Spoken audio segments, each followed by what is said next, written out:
নমস্কার। আজকের ভিডিওটি শুরুর পূর্বে আমি আপনাদের কয়েকটা কথা বলে দিই, একটা ডিসক্লেমার দিয়ে দিই।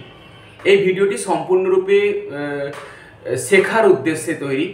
এখানে এই ভিডিওতে কোনো রকম মেডিকেল পরামর্শ বা ট্রিটমেন্ট সংক্রান্ত কোনো জিনিস বলা হচ্ছে না, যে এটা কেবলমাত্র আপনারা নেবেন সাধারণ জ্ঞানের উদ্দেশ্যে।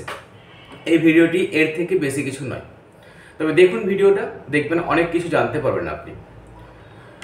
আজকের বিষয় হচ্ছে হার্ট, যাকে বাংলায় বলা হয় হৃৎপিণ্ড। এমন একটা আশ্চর্যজনক জিনিস, যে জিনিসটা দিনে অন্তত 1 লাখ বার টিক টিক টিক টিক করে চলেছে। আর আপনি আপনার গোটা জীবনে প্রায় 2.5 বিলিয়ন বার রক্ত পাম্প করেন। রক্ত পাম্প মানে হার্ট রক্ত ছাড়ছে, দ্যাট ইজ সিস্টোলিক, যেটা আমরা ব্লাড প্রেশারের উপরেরটা বলি। রক্ত টানছে, দ্যাট ইজ ডায়াস্টোলিক। আপনারা জানেন যখন আমাদের যে গোটা বডিটা কেমন বলুন তো, গোটা বডির মধ্যে পাইপে ভর্তি আছে, এগুলো বলা হয় আর্টারি, ওগুলো দিয়ে রক্ত যায়। এরপরে আপনারা কি করেন, ধরুন আমরা কি বলি আমার হাই প্রেশার হয়ে গেছে, কি আমার লো প্রেশার হয়ে গেছে। এই সিস্টোলিক আর ডায়াস্টোলিক, অর্থাৎ সিস্টোলিক মানে আপনার হাইটা, যখন হার্ট থেকে রক্ত বডিতে যাচ্ছে এই পাইপগুলো দিয়ে, পাইপগুলো কি বললাম আর্টারি। আর যখন বডির থেকে রক্ত হার্টে আবার ফিরে আসছে, দ্যাট ইজ ডায়াস্টোলিক। এটা নর্মাল রেঞ্জ কত হওয়া উচিত? Systolic 120, 130 normal. ডায়াস্টোলিক আগে আমরা কি ভাবি যে 80 নর্মাল, ঠিক আছে। ব্যক্তি বিশেষের ক্ষেত্রে 85ও নর্মাল হতে পারে। এর নিচের দিকটা কত পর্যন্ত হতে পারে? 60, 65, 70, কোনো প্রবলেম নেই। 50 নো প্রবলেম, কোনো প্রবলেম নেই, আপনার কোনো লো প্রেশার হয়নি। সবসময় মনে রাখবেন আপনার উপরেরটা যেন 120 বেশি না, 120 থেকে 130-এর বেশি না হয়ে যায়। উপরেরটা দিকে খেয়াল রাখবেন। নিচেরটা 60, নো প্রবলেম, আপনার শরীরে কোনো ইফেক্ট হবে না, আপনার কোনো লো প্রেশার নেই। শুধু উপরেরটা মনে রাখবেন, কারণ দেখুন এটা তো কখনোই হবে না, নিচের যে ডায়াস্টোলিক প্রেশারটা আছে সে কখনোই সিস্টোলিককে ওভারকাম করে যাবে। অর্থাৎ আপনার নর্মাল প্রেশার 120/80 আছে, এই নিচের যে 80টা আছে সে 80টা কখনোই 120কে ক্রস করে যাবে না। যাবে কি? যদি যেত তাহলে তো অন্যরকম হয়ে যেত। দেখুন আপনার ডায়াস্টোলিক অর্থাৎ নিচের প্রেশারটা যদি 70 থাকে, 60 থাকে, চাপ নেবার কিছু নেই। শুধু দেখবেন যে সিস্টোলিক অর্থাৎ হার্ট থেকে যখন রক্তটা বডিতে যাচ্ছে সেই সময় যেন তার প্রেশারটা কি কত মধ্যে থাকে না, 120, ম্যাক্সিমাম 130 করে থাকে। নিচটা 60 পর্যন্ত নামতে পারে, আপনার মধ্যে কোনো ইফেক্ট নেই, কোনো লো প্রেশার নেই। আমি আগেই বললাম এগুলো সাধারণ জ্ঞানের উদ্দেশ্যেই বলছি, জাস্ট এগুলো জেনে রাখুন, আপনার সুবিধা হবে। এখন আমাদের হাই প্রেশার হয় কেন? হাই প্রেশার হয়, প্রথম কথা হচ্ছে এই যে বডি, আমি কি বলেছি গোটাই পাইপে ভর্তি হয়ে আছে, এগুলোকে আর্টারি বলে। মেডিকেল টার্ম জেনে কোনো লাভ নেই, জাস্ট জিনিসটা বুঝতে হবে।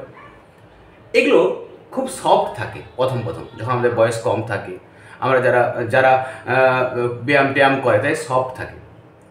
ঘরে পাইপ হয় না, ঘরে পাইপ সফট অবস্থায় থাকে যখন নতুন থাকে। এবার সেটা রোদে জলে যখন বাইরের দিকে থাকে তখন কী হয়, খড়খড়ে হয়ে যায়। তো কি হয় না, এই যে আমাদের আর্টারিগুলো আছে, এই আর্টারিগুলোর মধ্যে একটু স্টিফ হয়ে যায়, অর্থাৎ শক্ত হয়ে যায়।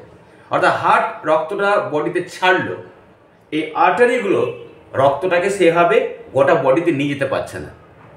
যখন কোনো আর্টারি এই আর্টারি এটা দিয়ে যখন যাচ্ছে রক্তটা বা গোটা বডিতে যখন যাচ্ছে, যখন স্বাভাবিকভাবে পাইপ দিয়ে পেরোচ্ছে না, হার্ট কী করবে? জোরে পাম্প করবে। জোরে পাম্প করাটাকে বলা হচ্ছে হাই প্রেশার। হার্টকে যত প্রেশার দিতে হবে, হার্ট তত আপনার সিস্টোলিককে ওপরে তুলবে। কেন তুলছে? কারণ আপনার এই আর্টারিগুলো স্টিফ হয়ে গেছে। কেন স্টিফ হলো? আপনি দীর্ঘক্ষণ একই জায়গায় বসে কাজ করেন, আপনি নড়াচড়া কম করেন, আপনি এত অতিরিক্ত খাবার খেয়েছেন যে আপনার ব্লাড ভেসেলসের গায়ে মেদ জমতে শুরু করেছে, জায়গাটা সরু হয়ে গেছে, রক্ত পেরোচ্ছে না ঠিক মতো।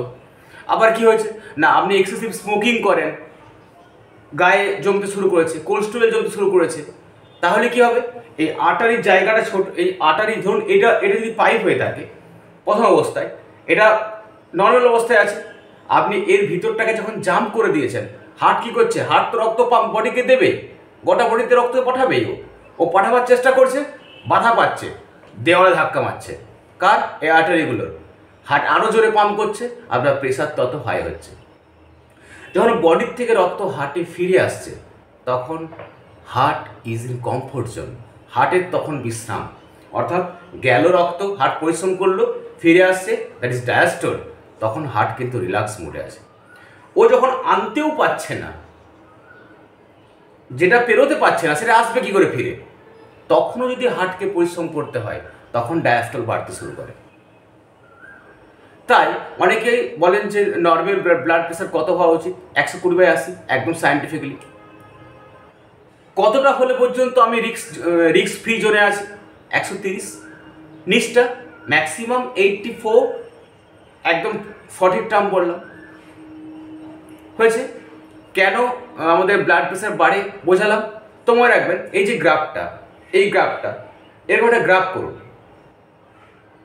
যখন উপর দিকে যাচ্ছে, উপরটা হচ্ছে সিস্টোল, যখন নিচেরটা আছে, নিচেরটা হচ্ছে ডায়াস্টোল। যাচ্ছে কি দিয়ে? আর্টারি দিয়ে। কেন ব্লাড প্রেশার বাড়ছে? আর্টারিগুলো স্টিফ হয়ে গেছে, অর্থাৎ পাইপগুলো খড়খড়ে হয়ে গেছে, শক্ত হয়ে গেছে, ভিতরটা জাম্প হয়ে গেছে। হার্টকে জোরে পাম্প করতে হচ্ছে, হার্ট রক্ত ঠেলতে পারছে না। জোরে পাম্প করতে হলে আপনার সিস্টোল বাড়বে। খেয়াল কোন দিকে রাখবেন? সিস্টোলের দিকে। ডায়াস্টোল 60 আছে, নো প্রবলেম। ডায়াস্টোল 90 আছে, দ্যাট ইজ প্রবলেম। সিস্টোলের দিকে সবসময় খেয়াল রাখুন, কারণ মনে রাখবেন ডায়াস্টোলের ক্ষমতা নেই কখনো সিস্টোলকে ওভারকাম করে বেরিয়ে চলে যাবে। কারণ ডায়াস্টোলের সময় কী হয়? ডায়াস্টোল কোনটা? হার্ট যখন রক্তকে টানছে, বডির থেকে নিজের কাছে নিয়ে আসছে, তাহলে সেক্ষেত্রে তো হার্ট রিল্যাক্স মোডে। আর সিস্টোল কি? হার্ট রক্তটা পাম্প করছে। হয়েছে? আরেকটা হিসেবে দেখুন, হার্ট কোথায়? আপনার এখানটায় আছে, এখানটায় হার্টটা আছে। হার্টকে তো প্রধানত কী করতে হয়? ব্রেনের মধ্যে তো রক্তটা পৌঁছাতে হবে না। আর ব্রেন একটা এমন জিনিস, ও যদি রক্ত 1 সেকেন্ডকে 100 ভাগ করা হয়, ওই সময়টার জন্য যদি রক্ত না পেয়েছে না, আপনাকে অজ্ঞান করে দেবে। এই যে সেন্সলেস হয়ে যায়, এটা খুব একটা ইম্পর্টেন্ট তথ্য বলে রাখছি।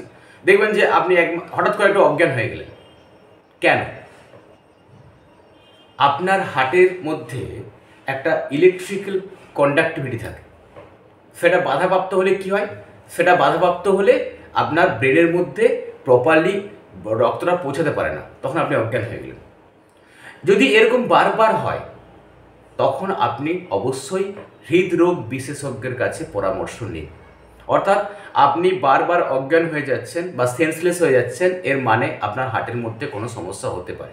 ম্যাক্সিমাম ক্ষেত্রে হার্টের সমস্যার কারণে হয়, কারণ ব্রেনে প্রপারলি অক্সিজেন বা ব্লাড পৌঁছায় না, তাই। হয়েছে? তাহলে আপনার অজ্ঞান হয়ে যাওয়া একটা সিমটমস হচ্ছে আপনার হার্টের প্রবলেমের ক্ষেত্রে। আপনার ব্লাড প্রেশার হাই, এটাও হার্টের প্রবলেমের লক্ষণ।